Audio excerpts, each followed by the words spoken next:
السلام علیکم ورحمۃ اللہ وبرکاتہ۔ خیر مقدم ہے آپ کا فیضا نامے میں۔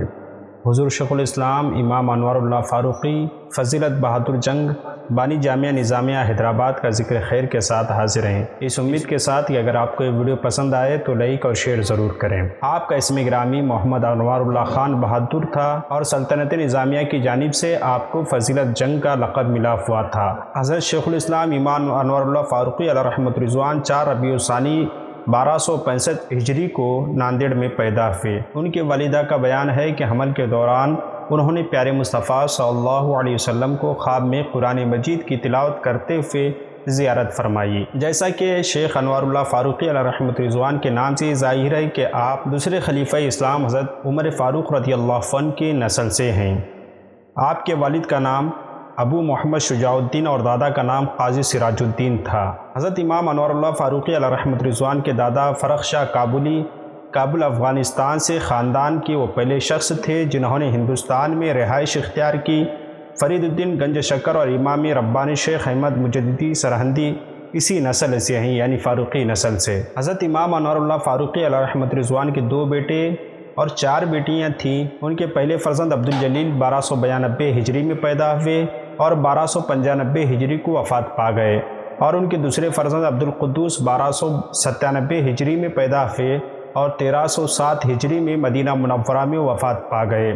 جب علامہ امام انوار اللہ فاروقی علیہ رحمۃ رضوان 7 سال کے ہوئے تو آپ کے والد گرامی نے آپ کو حفظ قرآن کے لیے حافظ امجد علی نابینا کے سپرد فرما دیا۔ 11 سال کی عمر میں امام انوار اللہ فاروقی علیہ رحمۃ رضوان نے حفظ قرآن مکمل کر لیا۔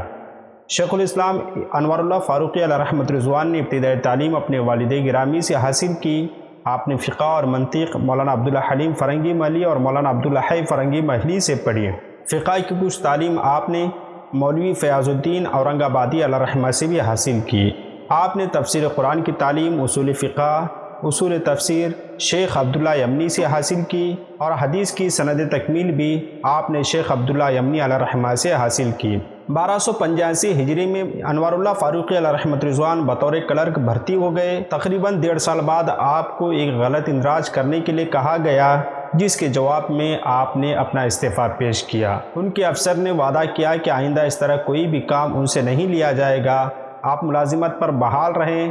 تاہم شیخ انوار اللہ فاروقی علیہ رحمۃ رضوان نے احتجاجاً استعفیٰ دے دیا۔ 19 ذی الحجہ 1292 ہجری کو مولوی مظفر الدین کے گھر پر ایک مجلس مشاورت منعقد ہوئی، جس میں حیدرآباد میں ایک اسلامی یونیورسٹی کے قیام کی اور اس کی ضرورت کا اس پر تبادلہ خیال کیا گیا، جو علوم اسلامی کی اعلیٰ اور خصوصی تعلیم مہیا کرے گی۔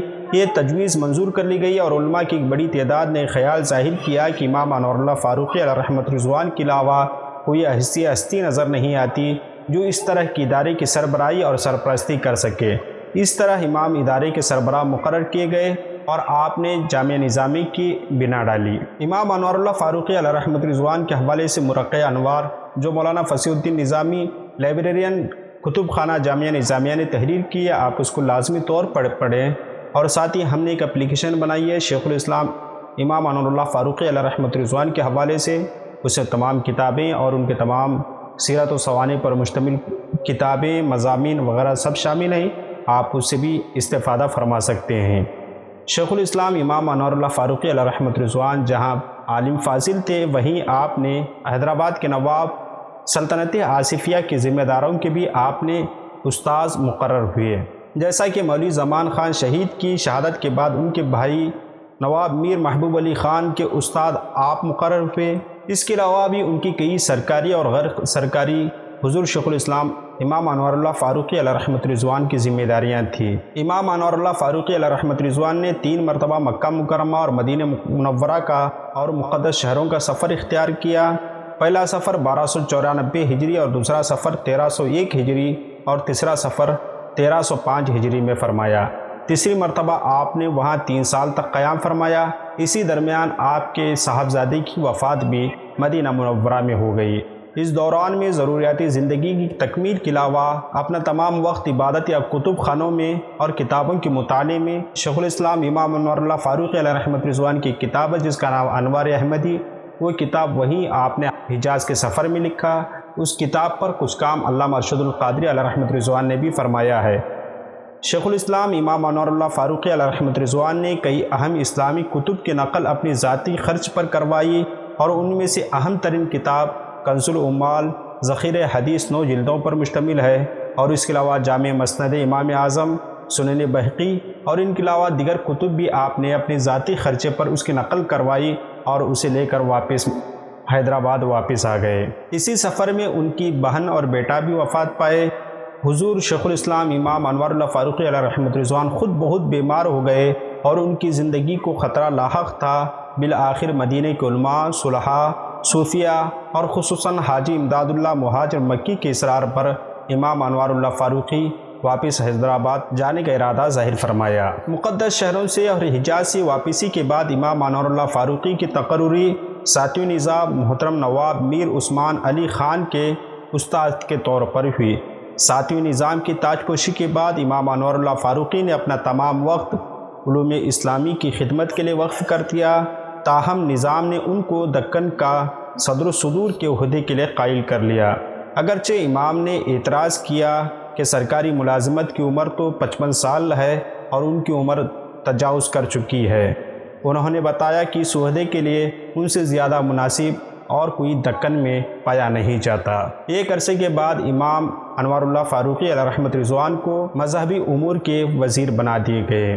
شیخ الاسلام امام انوار اللہ فاروقی فضیلت بہادر جنگ علیہ الرحمہ نے کئی کتابیں تصنیف فرمائیں، جس میں مقاصد الاسلام 11 جلدیں، افادۃ الافہام 11 جلدیں، انوار اللہ الودود فی وحدۃ الوجود، الکلام المرفوع، افضل الافہام اول دوم، انوار الحق، انوار احمدی اور مقامی مصطفیٰ کے نام سے انوار احمدی کی تلخیص بھی شائع کی جا چکی ہے۔ حقیقت الفقہ جلد اول دوم، کتاب العقل، انوار التمجید وغیرہ کتابیں آپ کے نوک قلم سے وجود میں آئیں، اور آپ کا ایک شعری دیوان کلیات انور بھی ہے جو شائع ہو چکا ہے۔ شیخ الاسلام امام انوار اللہ فاروقی علیہ الرحمہ نے تصوف کے تمام سلاسل طیبہ کی ابتدائی تعلیم اور سند خلافت اپنے والد مرحوم سے حاصل کی تھی۔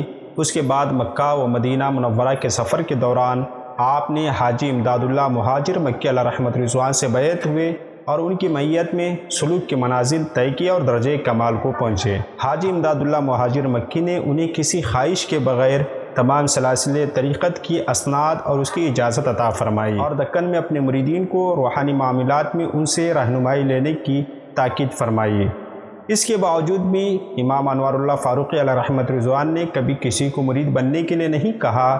اگر کبھی کسی نے مرید بننے کی خواہش ظاہر کی تو آپ عاجزی سے فرما دیتے کہ میں اس قابل نہیں ہوں، کسی قابل شخص سے بیعت ہو جاؤ۔ اگر وہ شخص اصرار کرتا تو آپ اسے اپنے سلسلے میں بیعت فرما لیتے۔ عموماً امام انوار اللہ فاروقی سلسلے عالیہ قادریہ میں مریدین کو بیعت کرتے تھے، تاہم اگر کوئی مرید کسی اور سلسلے میں بیعت ہونا چاہتا تو امام محترم اس کی خواہش کے مطابق اسے بیعت فرما لیتے۔ شیخ الاسلام امام انوار اللہ فاروقی علیہ رحمۃ رضوان کی زندگی کا سب سے بڑا کارنامہ جامعہ نظامیہ حیدرآباد ہے، جہاں سینکڑوں ہزاروں طلباء بیک وقت تعلیم دین اور علوم اسلامیہ سے واقف ہو رہے ہیں۔ ڈاکٹر حمید اللہ علیہ رحمہ بھی جامعہ نظامیہ سے فارغ تھے۔ اس کے علاوہ بھی زمانے میں سیاسی، سماجی، مذہبی بہت سارے علماء ایسے ہیں جنہوں نے دینی اور ملی خدمات تکمیل جامعہ نظامیہ سے علوم کے بعد ادا کر رہے ہیں۔ 1336 ہجری میں شیخ الاسلام امام انوار اللہ فاروقی کی پیٹھ پر کچھ پھوڑے نکل آئے، کوئی علاج کروایا نہ گیا اور خدشات تھا کہ سرطان تھا۔ بالآخر طبیبوں نے تصدیق کر دی کہ یہ یقیناً سرطان ہے۔ نظام کے حکم پر ماہر طبیبوں کو بلایا گیا جو اسی نتیجے پر پہنچے۔ جراحی کی گئی، آپریشن کیا گیا، ایک طویل جراحی کے بعد پھوڑا نکال دیا گیا۔ ڈاکٹر نے امام کو صحت یابی پر مبارکبادی دی۔ امام نے ڈاکٹر کا شکریہ ادا کیا اور بعد از نماز مغرب 2 بار معائنہ کرنے کے لیے کہا۔ جب امام شیخ الاسلام انوار اللہ فاروقی بستر پر لیٹے تو ان کا چہرہ زرد ہو چکا تھا۔ انہوں نے کلمہ طیبہ کی تلاوت شروع کر دی۔ جب جمادی الاول کے آخری دن کا سورج غروب ہوا تو امام انوار اللہ فاروقی نے وفات پائی۔ امام محمد انوار اللہ فاروقی کو جامعہ نظامیہ میں سپرد خاک کیا گیا۔ ہر سال 29 جمادی الاول کو امام کا عرس منایا جاتا ہے۔ جامعہ نظامیہ کی تقریب اسناد بھی اسی دن منعقد کی جاتی ہے۔ آپ کو ویڈیو کیسی لگی آپ ہمیں کمنٹ باکس میں بتائیں۔ ملتے ہیں اگلی ویڈیو میں۔ السلام علیکم۔